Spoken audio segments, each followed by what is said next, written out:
Hey guys, Josh here. You might know me as Matt Charcoal. Let's learn about light and shadow today. We'll do that by drawing a sphere. This is a piece of tape. I dipped the other end of it in my dirty easel tray so that I can get like a circle without even drawing it in. Maybe that's okay. A little dark on that side, but that's fine. Because we're going to do a sphere so that we can kind of figure out how light and shadow works. This is not going to be a drawing tutorial on materials so much.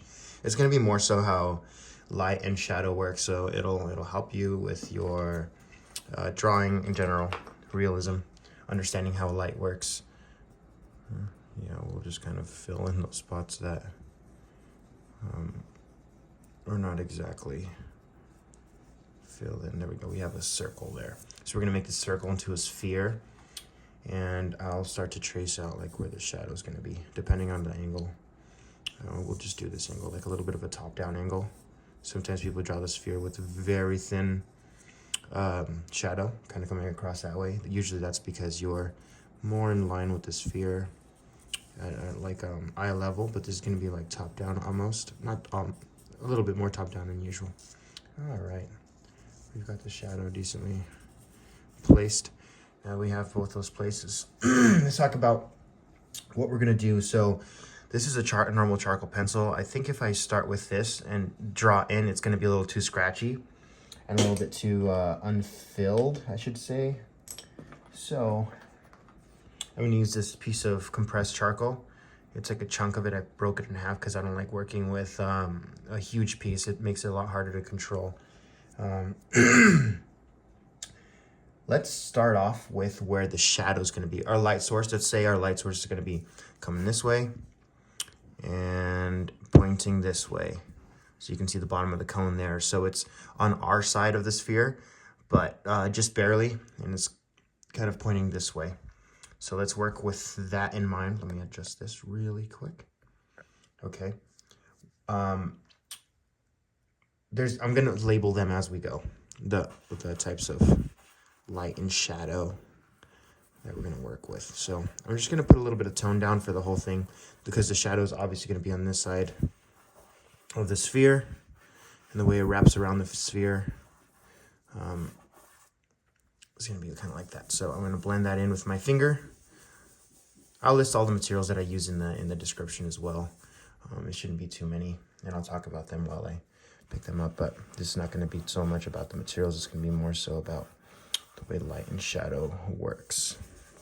I'll keep blending that in. So this is going to be our light area, and this is going to be our shadow area. I'm not going to worry about the cast shadow yet. So let me find a blending stump. Okay, I've got one. Make it a little softer over here.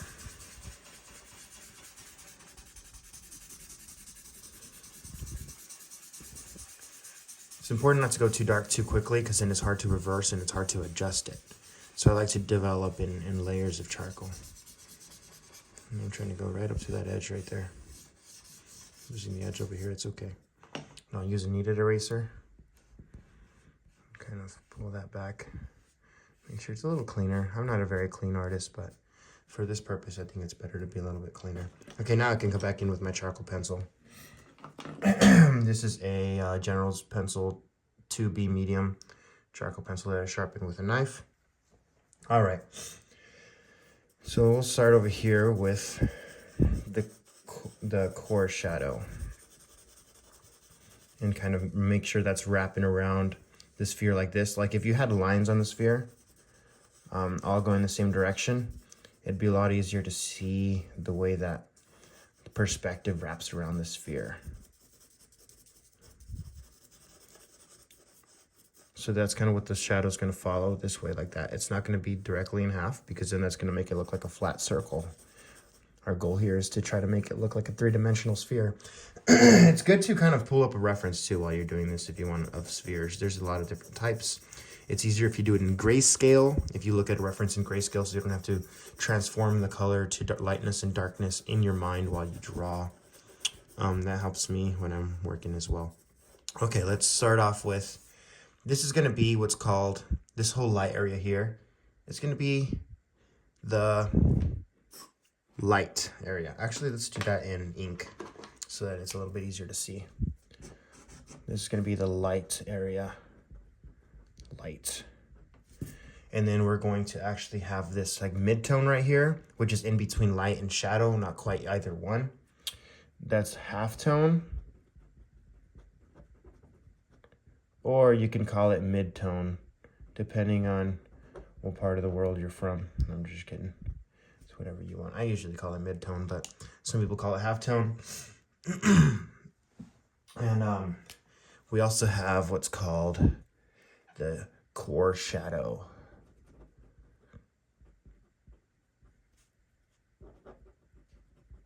Or you can call it the terminator shadow.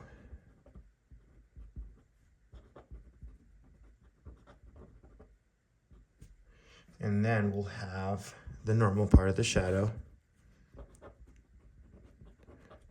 or like the darker tone after that. And right around here we'll have reflected light. And we'll talk about all about these in detail. Sorry if I'm breathing too close to the camera. I have a little bit of allergies. We'll call this the accent shadow. And then this is the rest of the cast shadow. And then we'll have, like, the highlight will be around there. I don't know how to spell. That's why I'm an artist. Light. All right, cool. So you got a basic idea of everything happening here. Let me get you guys a little closer so you don't have to work so hard to see it. All right. I'm going to start rendering these in while talking about them. So the way light works, on an object, it'll put the surface facing that object. It'll be lighter, right? That's called a light. Like all this is facing the light. So it's going to be the lightest part of the drawing except for one thing. And it depends on the material of the surface, but it's usually around, especially with skin, it's called a highlight. And the highlight, which will be right here, is actually going to be even lighter than the lightest part of the surface of the material. Meaning that you actually get, like let's say the light's hitting this whole area, it's going to be pretty evenly lit, depending on the harshness of the light, and then you're going to get this really bright spot that's called the highlight. And it's more almost like a reflection, actually, technically speaking. It's a reflection as if if you see on like a shiny metal or something like that, you kind of see that bright light actually hitting it and reflecting into your eye. That's what it is. So if you're moving around, the light where the surface of where the light is hitting, the light part of the material is going to stay put, but that highlight is going to move around with you a little bit because it's more of like a little reflection of the light. But the light area and the shadow shapes are all going to stay the same as long as the object stays there, and even if you move all the way around the object. Okay, so that's the highlight there, and then the light is just where the light is hitting. It's just the lighter value, and then now we're starting to transition into the shadows, right? So the halftone or the midtone is something that's not directly in the light, and it's not directly in shadow either. So it's kind of curving right over that edge, right? So it's most of the detail in your drawings is going to be in this highlight, light, mid-tone area, kind of towards the cast shadow.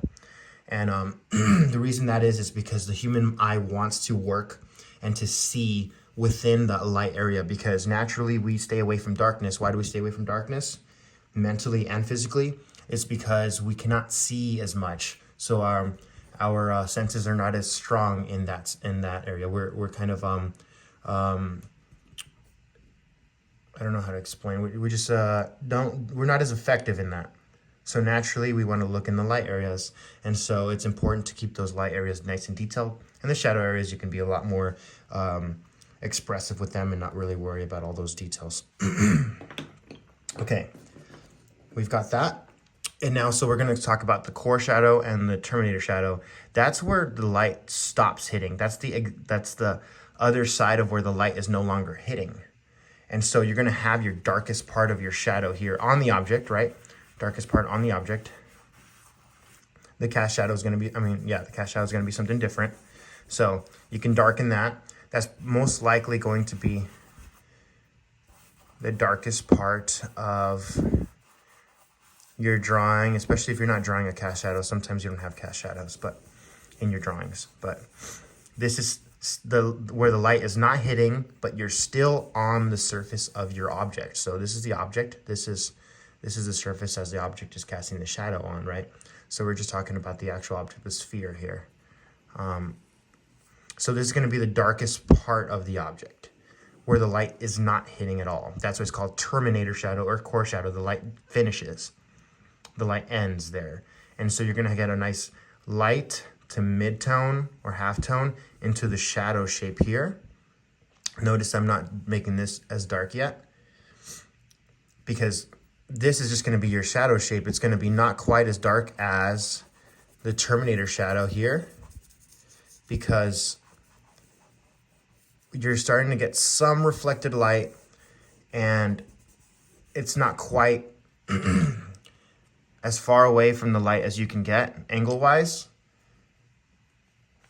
but it is still in the shadow, right? So we're gonna go back to a little bit lighter, but it's still gonna be way darker. This shadow area is still gonna have to be way darker than your mid-tone. So keep that in mind, so for it to read well. This is gonna be darker than your mid-tone, but lighter than your core shadow. So let's say this is value 0, value 1 in the light, value 2 in the halftone, value, let's say 4 in the core shadow, and then 3 in the shadow, or something along those lines, if that makes sense. So we're gonna go lightest, a little darker, darkest, and then back out to darker, a bit darker than that mid-tone. And then now let's get into the reflected light. So the reflected light's gonna be a lot easier to see once we start drawing in that cast shadow, but naturally there's different surfaces around the object, right? So depending on how bright that object is, it'll change how bright and the color of the reflected light, which means that the light is hitting here, but it's also hitting everything around this core shadow. Let me start drawing the core shadow in. And that light tends to bounce off of things, as long as it's not a really dark color like a black or something like that. It'll even with black, it'll sometimes bounce off. So it'll bounce off and cause light to hit the bottom away from where the light is actually hitting the object. But it'll bounce there, and you'll be able to see light in that area. So let's start to draw in this cast shadow.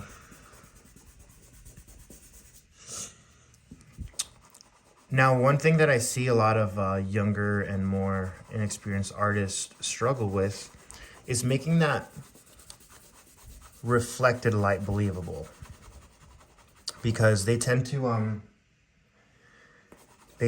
make it too light and to emphasize it too much.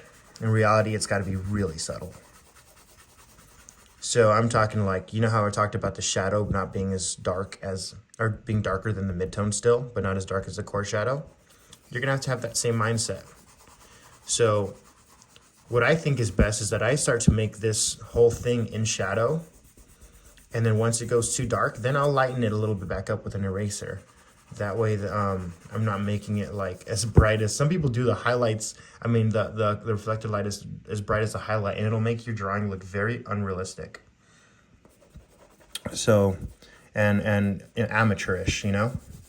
So it's important to kind of get that down and to understand in your mind that the reflected light is going to be still very, very dark, very dark. It's just going to be lighter than the surrounding shadow, but nowhere near as light as, let's say, the mid-tone or the light or the highlight.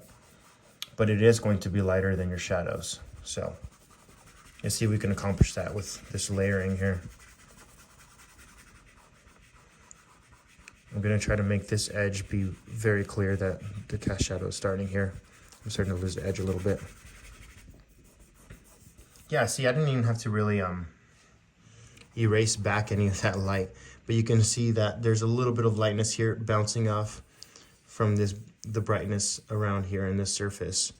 And you can make that happen by darkening its surrounding in the core shadow and the cast shadow.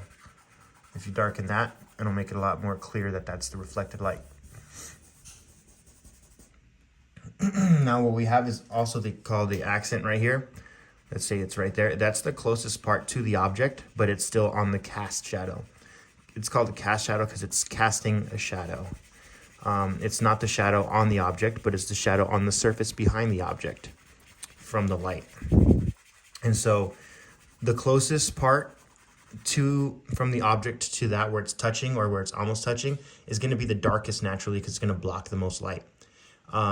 The light starts to invade in the outer edges of it the further you get from the object. So what's going to happen is going to be a little bit lighter out here, and the edges of the shadow are not going to be as clear and defined. They're going to be fuzzier the further you get. You can test this with like your hand shadow. Like you can see my finger casting a shadow on the paper with these lights. I have a couple lights, so it's confusing, but let me move one away so it's really clear. Okay. You can see the closest part of the shadow to my finger is actually really clear cut almost. It's like it's got a hard edge, right? But the further away the shadow gets, the lighter and fuzzier it gets. So you got to keep that in mind while you're drawing. You kind of try to mimic that. Darker and clear cut the closer you are to the object. And then lighter and fuzzier the further away you get. So you can always tweak and advance with these values and make a value scale for yourself and try to apply that and try to identify which values are which. Let's say we have a 10 value scale. I would say this is absolute 0 here. And then you're gonna get down here and your accent is gonna be your absolute 10. If you have that, and then let's say your reflected light is going to probably be around a 7. Then you have like your 9s and your 8s and your shadows, the darkness. And then you have your 4s, your 5s in the midtones, and then your 3s and 2s and all lights and all that. And then you're probably going to get it back here in your 7s, 6s and 7s over here on the edges of your cast shadow. So that's just kind of how I think about light in a very quick sense. I know this is kind of a longer video, but there's a lot to talk about. Let me know if I missed anything or if you guys have any questions. But it's really good to know all these things and keep those things in mind. At least clearing your words, which means you understand which each one is while you're looking at. If you can see a face that's really well lit, and you can identify where the highlight is, where the light is, the midtone, the core shadow, the terminator shadow, or the shadows, the accents, reflected light, cast shadow. If you could identify those things on a face or on another object or landscape or whatever it is, it'll help you draw better, like way, way, way better, no matter your style. It'll help you be able to see. It's all about how you can see. Let me bring one of my drawings real quick, and I think that'll help you if I can show you on there. So this is a drawing I completed yesterday. Let's see, let's just pull up on the face part because the rest of the part's kind of expressive. But for example, we have this, the light's mostly hitting her cheek here and above her lip. So that's like a medium light, right? It's not a strong light hitting her. So, but it is casting shadow still. You can see that there's a little bit of a shadow on the edge of the nose there, but it's like rounded, right? So it's still catching a lot of the light. Most of the actual shadow is being hit right here and under the eyelid, or inside of the mouth because the light's not really touching that all that much. So you have a combination of like, this is going to be more of a core shadow here, and like down here, it's not really hitting. And then you have a little bit of a cast shadow from the chin here. It's very subtle and it changes because it's such a complex shape of the human face. But, and then when you have a bit of a highlight here on the tip of the nose, actually, because the light is going to actually hitting this whole area, but the tip of the nose is actually reflecting that light source. You could even do it so that the lips have, depending on the texture that you want to apply or or kind of mimic. You can have highlights like in the reflection of the eye, the texture of the lips, maybe just some brightness to it, and then like the top of the eyelid, things like that, or the bottom inside eyelid, just so you can really bring out that life in it. But if you keep that in mind and you really learn that and push to learn how light and shadow operates on surfaces, that'll make your drawings go to the next level, no matter what level you're at. I still try to study and to figure that out so that I can get better with my drawing. And I have seen improvements even lately for myself. So I hope that helps you guys. I'd recommend looking for some art books that really go into depth for it. And thanks for watching, guys. I hope this helped. And keep drawing your spheres whenever you get the chance, and maybe warm up with that. And hopefully they get better as you go. Love you all. Check out mattcharcoal.com/shop if you guys want to find my work and buy my artwork or buy my materials I work with. And or if you guys want to do like my merch or whatever, I'd really appreciate it if you guys check that out. I will talk to you guys in the next video. Hope this helped. Bye.